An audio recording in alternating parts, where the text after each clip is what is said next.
मनुष्य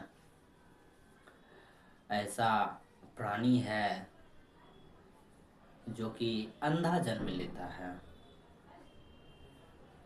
हाँ, मनुष्य ही एक ऐसा जानवर है जो कि अंधा जन्म लेता है।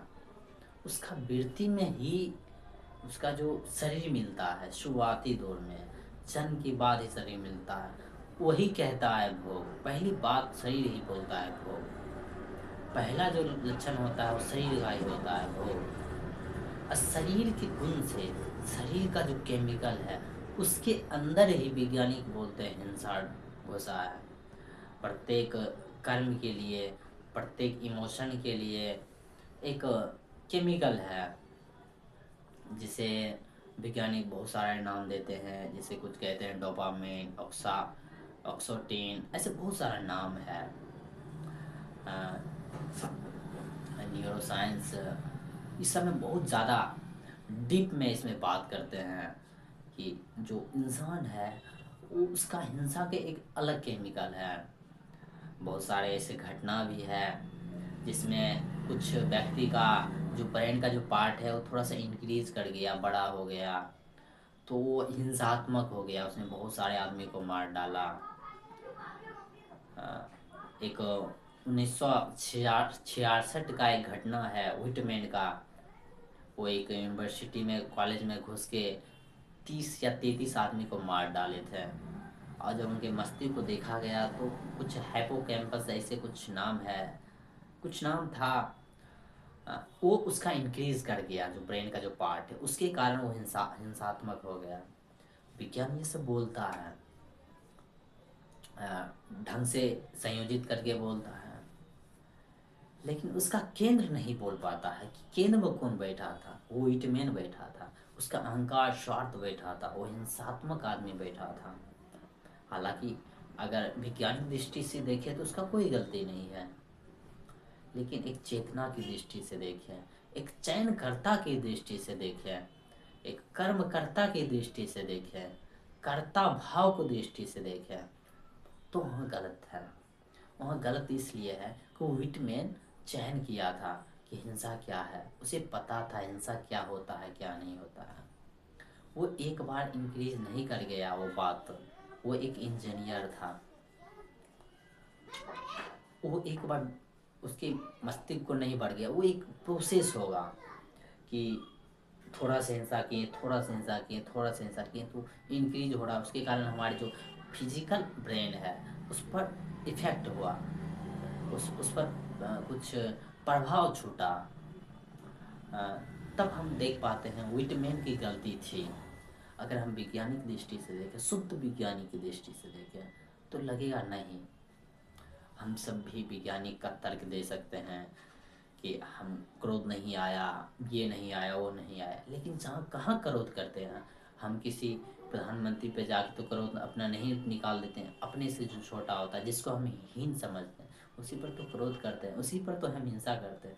तो यहाँ कुछ गड़बड़ है, यहाँ ईगो का बात है, यहाँ चयनकर्ता का बात है, यहाँ चूजर का बात है। कौन चूज कर रहा है, यहाँ तो गड़बड़ है। हमें समझना पड़ेगा हम जो चीज़ का चयन करते हैं हिंसा करने के लिए या भोग करने के लिए, वो बड़ा ही खतरनाक है। वो खतरनाक इसलिए है कि चयनकर्ता को नहीं पता है हम क्या चयन कर रहे हैं।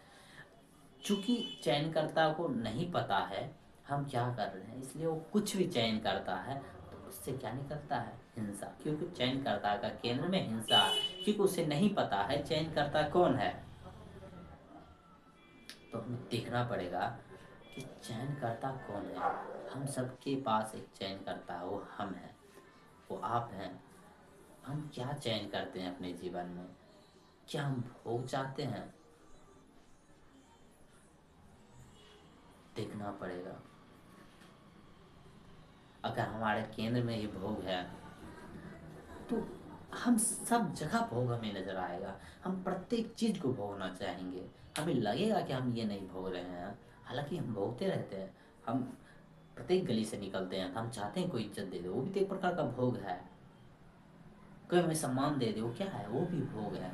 कोई हमें अच्छा बोल दे, वो क्या है, भोग है और कुछ नहीं है। वो अज्ञान से बना है भोग है, लेकिन है तो भोग। हमें देखना पड़ेगा, समझना पड़ेगा। इसमें कोई गलत बात नहीं, हम किसी से इज्जत मांगते हैं, सम्मान मांगते हैं, हमें समझना पड़ेगा। क्योंकि वो गड़बड़ है, वो हमें आँख को बंद कर देता है, या हम खुद अपना आँख को बंद कर लेते हैं, पर्दा लगा लेते हैं, इसलिए गड़बड़ है। हमें समझना पड़ेगा, देखना पड़ेगा, परखना पड़ेगा। धीरे धीरे धीरे धीरे करके तब हम उस बिंदु पर पहुंचेंगे जहाँ पर लगेगा हाँ सच में हमारे केंद्र में कुछ ऐसा है जो कहता है हिंसा करो, भोग करो। वो वृत्ति तो नहीं है हमारी, हमारी वृत्ति कैसी है हमें समझना पड़ेगा। जब हमारी वृत्ति में ही बैठा रहेगा हिंसा, तो हिंसा हिंसा हिंसा ही होगा, हिंसा के सिवा और कुछ नहीं हो सकता है।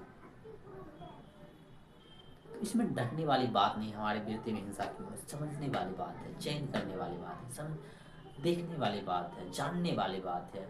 क्यों ना हम जान ले, क्यों हम हिंसा करें? आखिर हिंसा करने से मिल ही क्यों जाए, क्या जाएगा? तो हमें देखना पड़ेगा। अहिंसा को नहीं देखना है, हमें अपने हिंसा को देखना। आखिर हम हिंसा कहाँ कर रहे हैं और किस चीज़ को कर रहे हैं? क्या हम अपने देह को, शरीर को, अपने मन को, अपने बुद्धि को, अपने दिल के, अपने दिमाग को क्या हिंसा से नहीं भर रहे हैं? अगर भर रहे हैं तो पहले वहाँ हिंसा खत्म करना होगा। क्योंकि चयन हम करते हैं हिंसा करने के लिए, चयन करता मौजूद रहता है, कर्ता मौजूद रहता है, कर्ता मौजूद रहता है कि क्या चयन कर रहे हैं। तो हमें देखना पड़ेगा उस कर्तापन को। जब हम हिंसा क्यों कर रहे हैं और क्या मिला हम इतना हिंसा के? तो क्या हम छोटी को, अपने को छोटा नहीं बना रहे हैं? क्या अपने को हीन भावना नहीं डाल रहे हैं? क्या अपने को अंधविश्वास में नहीं भर रहे हैं? क्या अपने को जीवन से तुच्छ तो नहीं समझ रहे हैं? क्या तुच्छ जीवन तो हम नहीं जी रहे हैं? क्या आप खुद को कमजोर बना लिए हैं? ऐसा होता है, प्रत्येक आदमी के साथ ऐसा हो रहा है। अगर प्रत्येक को नहीं हो रहा है तो अधिकांश आदमी के साथ यही बात हो रहा है। क्यों अपने आप को छोटा बना लिए हैं, अब फिर वो भागते हैं किसी चीज़ को लूटने के लिए, दबोचने के लिए। तो देखिए क्या हम सच में खुद को छोटा बना लिए? लेकिन इस सवाल का जवाब मिलेगा हाँ, हम सब ने बना लिया खुद को छोटा। तो देखना पड़ेगा आपको।